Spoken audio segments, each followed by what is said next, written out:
Olá, meus queridos, minhas queridas, que bom estar com vocês mais uma vez. Sou Ivan Martins e esse é meu programa. Sempre com vocês, toda segunda-feira, com convidados especiais, pessoas muito queridas, que vêm falar de arte, cultura, negócios, empreendimentos e de espiritualidade. Sempre um grande prazer estar aqui.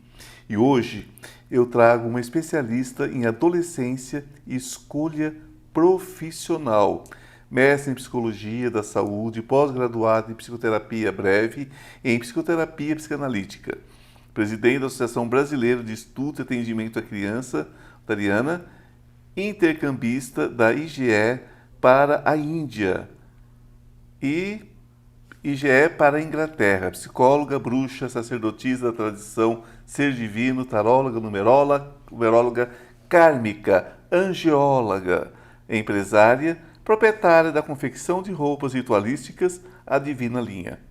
Não dorme não, né? Só trabalha essa minha convidada. Obrigado, Thaís Pavanelli. Que bom você ter aceitado, que bom você estar comigo, viu? Conosco, né, gente? Trazendo aqui um assunto sempre muito agradável. Nós já estivemos juntos em outras oportunidades, não é mesmo? Como surge assim essa história de psicologia na sua vida? Primeiro quero te agradecer. Oh, é muito querida. bom estar com você. E como surgiu a psicologia? A psicologia vem... Nossa, eu acho que eu era criança, sempre gostei dessa coisa de estudar a mente, de saber como que era, né? E aí foi indo, fui trilhando o caminho até chegar na faculdade e escolher Uma busca de autocura? Não, a autocura veio depois. Veio a obrigação. Você era muito novinha, né? Quando foi pra faculdade, A gente quando vai pra faculdade, a gente tá tão ainda... não tem essa ideia. Não tem não. Depois é que a coisa Mas foi vem. muito engraçado esse caminho, né, de autoconhecimento, porque você sofre muito, né? São 5 anos ali, e quando você vai para análise em si, né, então você vai tendo que viver tudo aquilo, né? A psicanálise me salvou. A psicanálise me salvou. Sobretudo a psicanálise holística, né, que é uma outra dimensão, mas não é psicanálise, enfim. E como tem sido, né, sua experiência como psicóloga e sacerdotisa ao mesmo tempo, terapeuta e empresária? Não é muita coisa? É, mas eu gosto. Como ariana que sou, eu gosto. Eu gosto de estar... Você é ariana? Sou. Então, eu sou ariana com um ascendente em Capricórnio. Então, tudo eu começo eu tenho que terminar, né? Não tem aquela coisa do só iniciar.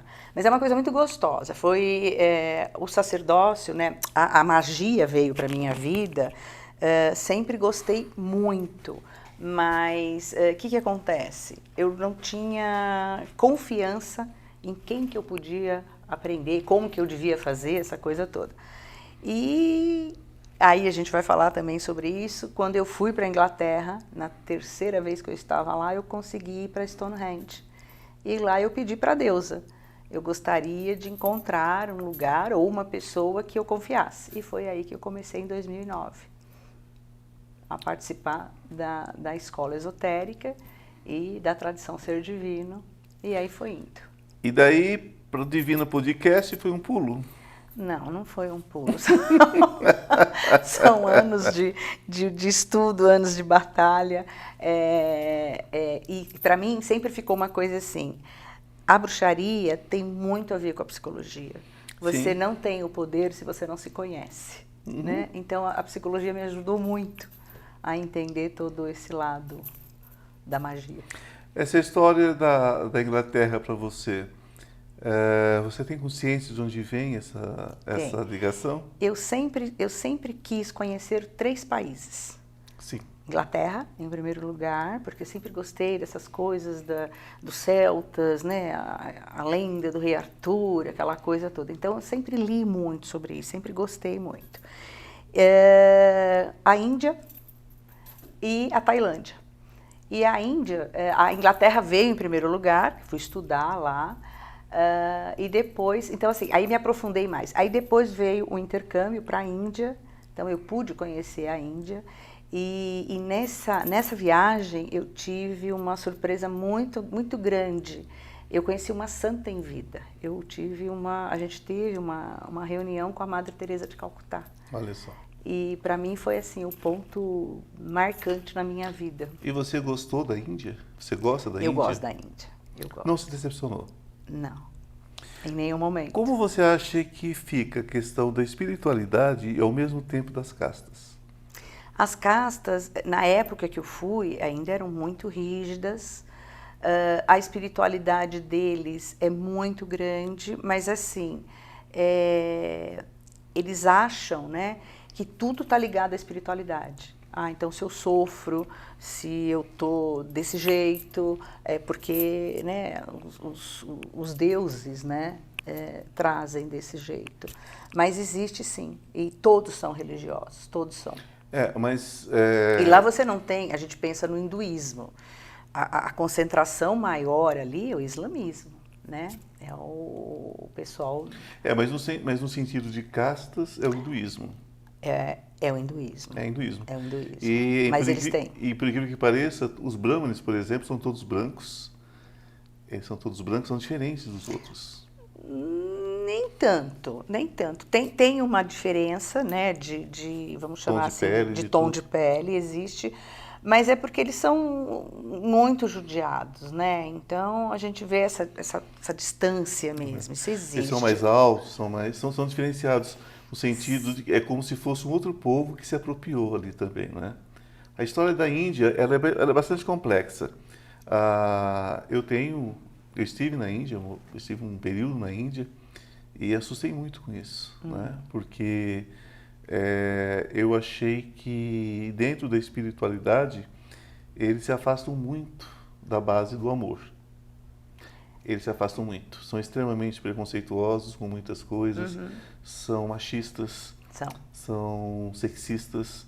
Então algumas coisas acho que fogem da espiritualidade como um todo. Mas por outro lado são extremamente espiritualizados.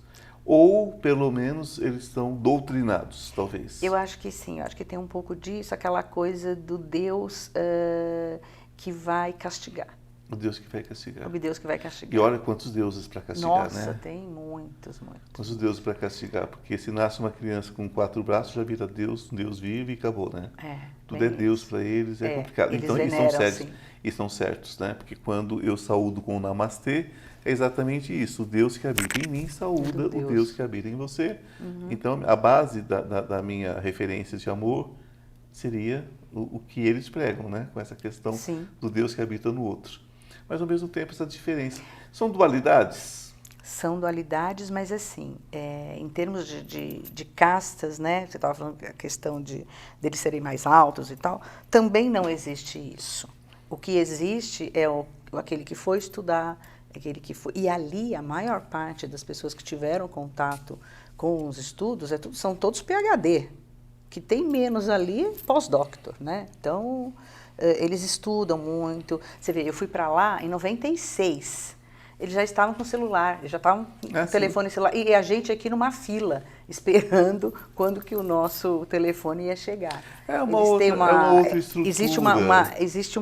É uma outra estrutura. Uma diferença muito grande. É porque se você tem castas, você tem isso. Tem.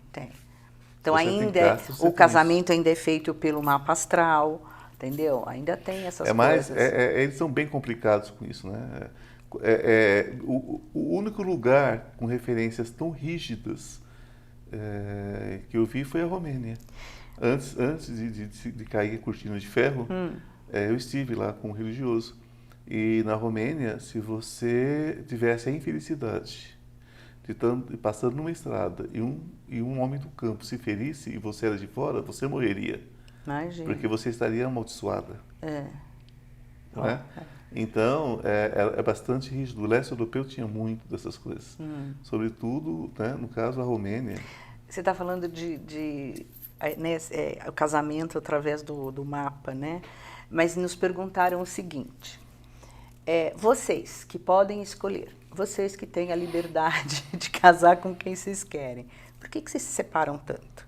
Essa foi a pergunta que eles fizeram para a gente. Então, lá, os casamentos acabam, de uma certa forma, dando certo. Isso porque não tem muita escolha, né? Não, Se separa também, acabou, é expulsa da casa. Não, e separação só existe porque você é muito maltratada, ou o marido bebe, ou alguma coisa do tipo. Mas ele tem que botar fogo em você para você se separar, né? Porque Tem isso também. lá é quase impossível Mas você uma via, separação. mas você via assim no relacionamento com os casais, até uma coisa afetiva, tinha essa coisa, porque eu convivi com as famílias, né? Por conta desse intercâmbio, a gente ficava na casa das famílias. Então dava para você perceber a dinâmica, como era. Eu estive como religioso, então eu convivi com muitas famílias e eu via que havia uma submissão absoluta, que essa submissão da mulher só era superada pela submissão das outras mulheres em relação à mais velha. Ah, a Mother House, né? Que Então era a uma sogra coisa, aqui, que a era primeira uma nora, coisa, a segunda nora, a terceira que era nora uma e aí coisa ia. infernal, É, era uma coisa existência. infernal. O inferno não existe, mas se existisse era aquilo. E eu ficava questionando a espiritualidade. Porque espiritualidade, para mim, ela tem que vir junto com o amor Com certeza. e a empatia. Com certeza. Isso é. Porque senão vira uma grande miscelânea de muitas coisas. Aí vai depender muito da cultura também, né? De cada país, de cada... Você conviveu com as Indras lá? Com as indianas? Não, as Indras.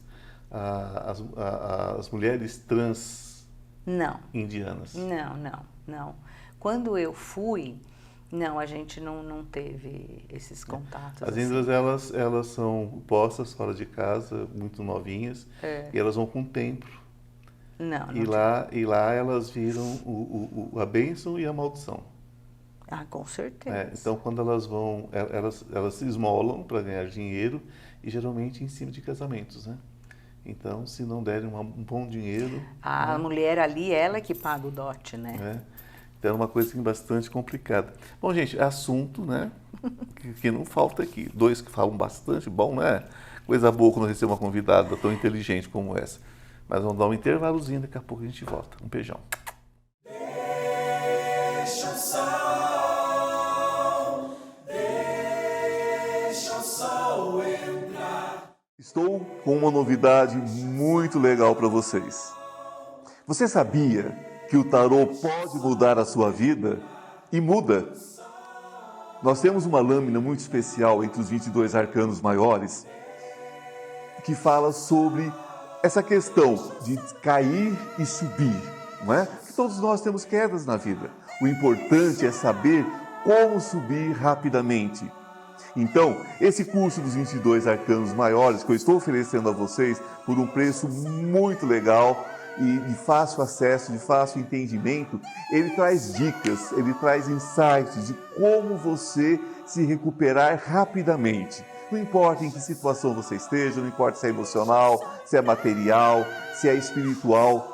Os 22 arcanos trazem tudo sobre passado, presente e futuro. O que aconteceu, o que está acontecendo, o que você deve fazer para mudar esse futuro. Basta você entrar na minha bio e você terá todas as informações. Deixa o sol entrar, o sol entrar. Deixa o sol entrar. Olá, estamos de volta. O assunto está excelente. Agora nós vamos falar um pouquinho sobre essa questão de intercâmbio de grupos de estudos internacionais. Como é que funciona isso? Olha, esse é um programa do Rotary Internacional, em que jovens de 25 a 40 anos podem se inscrever e fazer esse intercâmbio. Então, Tem 41, já não posso mais. E aí são dois distritos, né? Então, você imagina como se fosse um estado, vai. Um distrito é um estado que depois tem todas as cidades, que são os clubes. Então, são dois distritos internacionais que fazem esse intercâmbio. Então, vem um grupo, por exemplo, né? Quando foi o grupo da Índia, né? Então, o nosso grupo foi e o outro grupo indiano veio para cá. E é muito interessante, porque você acaba aprendendo a cultura, Tem coisas lindas. forma. Por exemplo, Tem quando veio o coisas grupo japonês, nós tivemos toda uma orientação de como recebê-los, o que a gente deveria fazer. Nós tivemos um dia inteiro, né, para para poder aprender um pouco. São como gatos, né? Você não pode aproximar muito, é tudo Então, muito aí, quando a gente delicado. chegou no aeroporto para buscá-los, né? Então a gente fez a referência, né? 45 graus, 90 graus, e aí vai, né? E a gente lá, todo mundo abaixado, eles chegaram, abraçaram, beijaram. Eu falei, então eles devem ter feito também uma orientação lá no Japão de como nós éramos, né? Então é bem gostoso essa troca, esse intercâmbio. Minha experiência com o Japão foi exatamente essa. Eu reverenciei, a pessoa reverenciou. Eu reverenciei, ela fez de volta. Eu falei, pô, não vai parar não. Não sei que coisa chata, né? Eu falei assim, posso dar um abraço? Pode. Pronto, acabou. Olha, um dos meninos ficou em casa, né? Porque sempre recebia, porque a gente fica em casa de rotarianos, né? E aí eu recebi um menino já com seus 35, 36 anos, e eu tinha uma empregada e ela não falava direito. Aí um dia eu lá, cheguei, ele sentadinho na mesa do café, conversando com ela. Japonês. Aí eu falei assim, ele só falava inglês, né?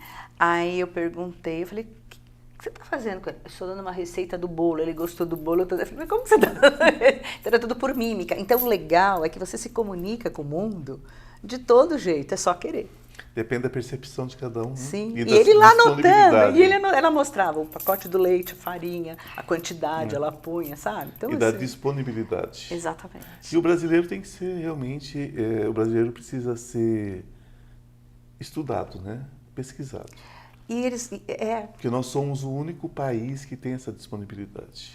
Tipo, a gente vira, estava até conversando com o Cris sobre isso, a gente fala assim, vai lá em casa, aparece um dia lá em casa, né? E com o estrangeiro, a gente precisa tomar cuidado, porque eles vão. Né? O brasileiro fala, vai lá em casa, vamos tomar um café, olha, a gente vai se encontrar. O telefone com você é obrigado, pelo telefone leva, né? Ele entende pela letra. Mas eles não, eles têm essa... Então a gente falava assim para os nossos, gente, toma cuidado, vê lá o que vocês vão falar, exatamente. Né? E eu participei também do grupo de intercâmbio de jovens. Então, como eu estava ligada a toda essa parte da adolescência, então foi muito legal, porque você transforma vidas, né? O jovem vai, quando ele volta, é completamente diferente. Ele vai para onde? Tem também o intercâmbio para fora, porque ele presta... Então, quando ele vai para onde? Depende. Se você for para os Estados Unidos, ele volta pior, né? Não, ele volta pior, porque eu acho o americano medroso. Mas extremamente mal educado. Mas eles voltavam... Eu acho o americano medroso. Eu acho o americano e tem medo de tudo, porque se você atravessa uma rua com um farol fechado, aberto lá, você é preso. Ou você vai pagar uma multa. Mas é como está aqui agora, né? Mas quando você... É como está aqui agora, né? Se você vai, por exemplo, ao cinema com um americano, é melhor você entrar no chiqueiro. Porque não tem lugar mais ceboso no mundo que um cinema americano. Porque não tem multa para jogar pipoca, refrigerante no chão, então eles são porcos. Então eu acho que... é por isso então que tem que ter disciplina, eu acho que né? o americano, ele é ele é simplesmente domesticado, é uma coisa assim. Eu sempre achei isso. Mas você sabe que o intercambista, tudo dependia da intenção do intercâmbio. Sim. Tudo, olha, nós tivemos pessoas que foram para cada lugar e cidades muito... Você não pensa que você vai, eu vou fazer um intercâmbio nos Estados Unidos, vou para Nova York, Los Angeles, não. Você vai para a fazenda da fazenda, lá no Utah, desse tamanhinho, entendeu? Por exemplo, a minha filha foi para o México, né? E ela foi para Chihuahua, estado de Chihuahua, e foi para uma cidadezinha, acho que era Mataxi, uma cidadezinha super pequenininha. Foi para uma família que os pais, a mãe era dona do hospital da cidade, o pai era dono do outro lado, e por aí foi. Mas eles tinham que cozinhar, eles tinham que natural. Fazer, você entendeu? É completamente diferente daqui.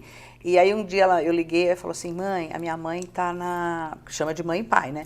Minha mãe tá na cidade, porque a minha avó não tá muito boa, e eu tô aqui cozinhando feijão. Eu falei, como?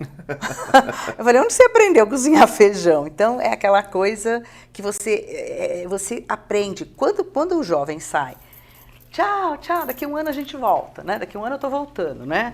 Aí, quando ele faz a viradinha, que ele entra ali para embarcar, esquece, ninguém tira ele de lá.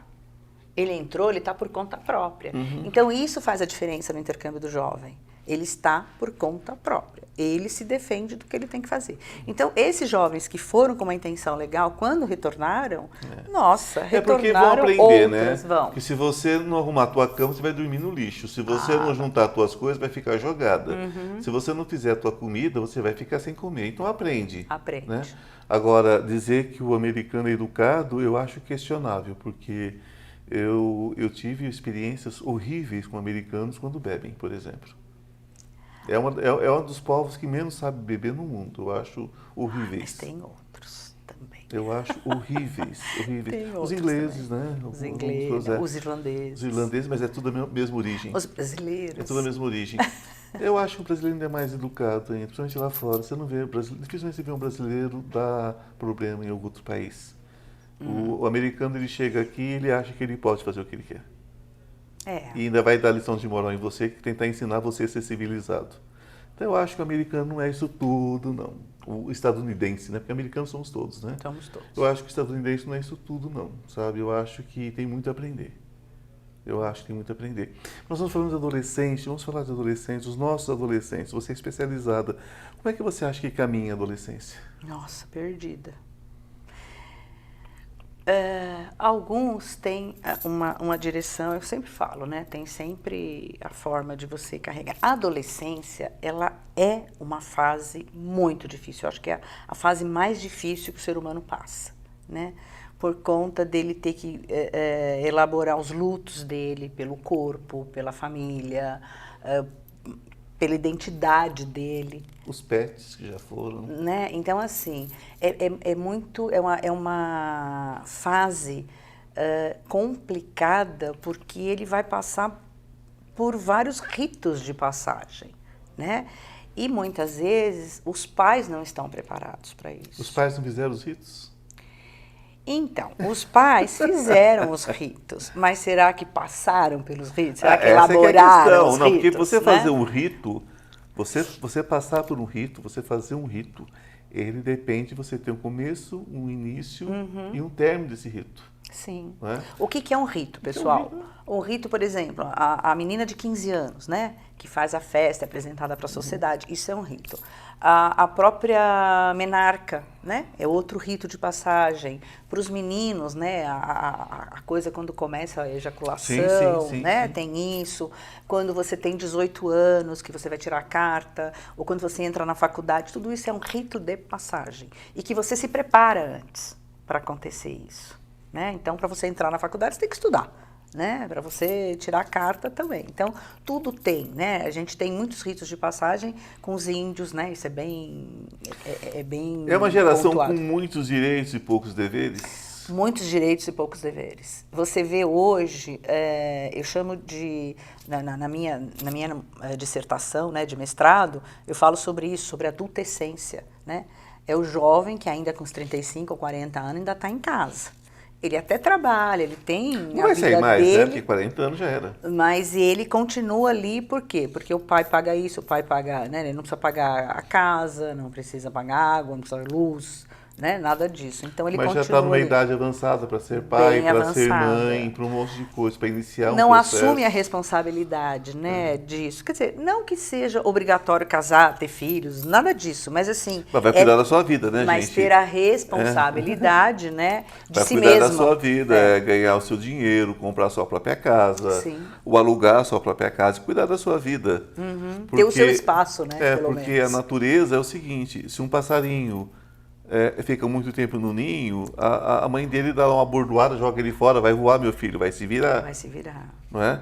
Então, é aquela história, é ridículo você ver uma pessoa com 50 anos falar, o papai não me deu a mesada esse mês. Tem que dar uma mesada na sua cabeça, querido, que você tem que acordar.